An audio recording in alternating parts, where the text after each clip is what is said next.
This is a dating simulation. Let's get into it. I wasn't sure what to do for my next video, and then it hit me. What about simulation videos? I said that Simulation video. just love. Simulation videos.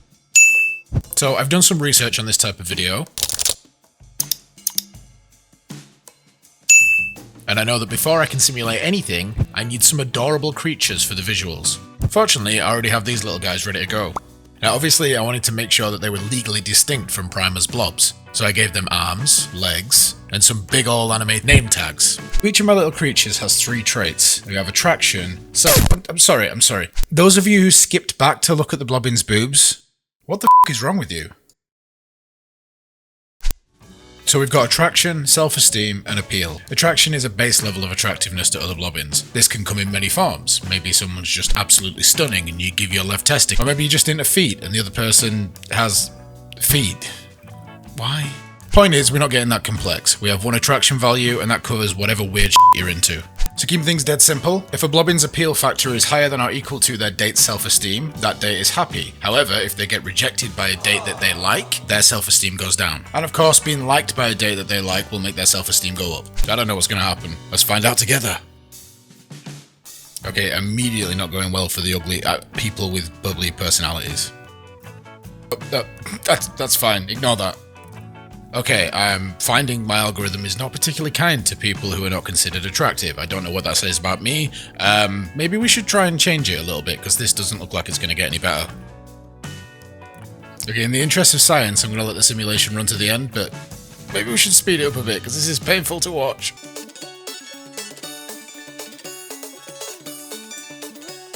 Okay, well, that did not go well.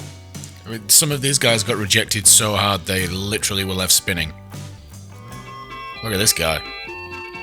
Now, I do not hold many things near and dear to my heart, but it is a passionate belief of mine that everybody should have the opportunity to get laid if they want to get laid. And I do not feel like I've given these Blobbins a fair shake. So one of the reasons that things are not going well for the bubbly Blobbins is because, as well as not being attractive, they are, frankly, stupid. And that's my fault as the coder. As their god, as their lord and creator, I should have given them intelligence, and I didn't do that, and that's on me. So the first step to fixing this problem is memory. Right now, we're just sending them out on random dates, including people they've already dated. And that's just not realistic. If you go on a date and the other person picks their nose at dinner and smacks the waitress's ass, you probably won't go back out with them again. So let's make it so the Blobbins remember their dates and they won't go out with someone they've already had a bad date with. Okay, this is looking a little better. Oh, never mind. So giving them memory seems to just prolong the inevitable. Where are you going? Seems to just prolong the inevitable. Ultimately, the bubbly ones still end up at home watching Grey's Anatomy and eating pizza for one. Alright, let's put this simulation out of its misery. So yeah, we get the same result, we just take longer to get there. So the next problem is the Blobbins are completely reactive. They go out on a random date and how that date goes informs their future dates, but they don't make any proactive decisions about their potential dates. So let's add some code to do that. No. No. Oh, for f***'s sake. You may have noticed our original mandate for this video is kind of being thrown in the bin a little bit, and this has become a one-man mission to get these ugly little bastards laid. So less about examining the results and more about shaping the results to get the outcome we want. Like real science. So in making it so that Blobbins only go out with Blobbins they know they're going to get along with, we've created segregation. This is the worst!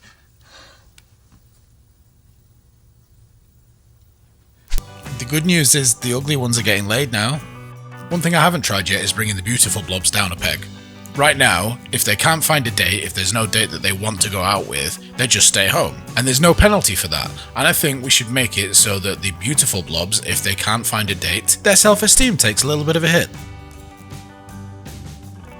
I should have seen this coming, but adding a penalty for not being able to find a date basically just means that all of the bubbly Blobbins keep getting that penalty for not being able to find the date. So this hurts them more than it hurts the beautiful Blobbins.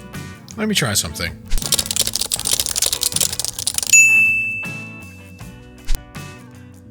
That actually worked. Alright. What I actually did was add a superficial trait. So Blobbins that aren't superficial don't care whether the other Blobbin is attractive or not. But this still feels a little bit like pity. So let's make it so that the Blobbins that are not superficial are not interested in Blobbins that are superficial, regardless of how attractive they are. Yeah, and that made bugger all difference. That being said, the bubbly Blobbins are getting some action now. I think we can consider it somewhat realistic that more attractive Blobbins would see more action. So where do we take the simulation from here? Well, right now this is a static dating pool. Stagnant, you might say. It never changes, and that's not how it would be in real life. So here's what we're going to do. We're going to keep track of how many times Blobbins go on dates with each other. And once they've crossed a threshold, let's say 3 dates, they come off the market, so to speak. Like we'll consider them going steady with each other. And we will reset their stats to represent new Blobbins joining the dating pool.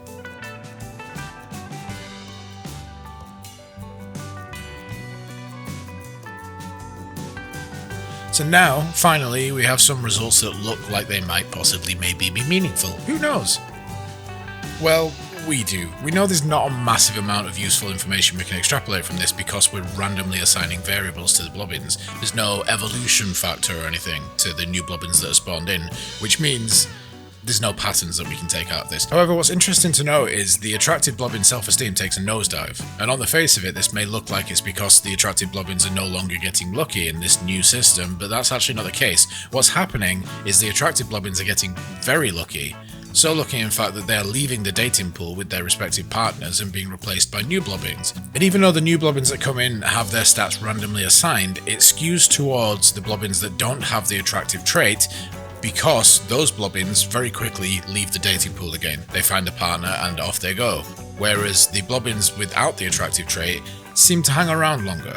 So even with randomly assigned variables, we still manage to find some pattern in this. Or maybe I'm just talking out my ass, who knows?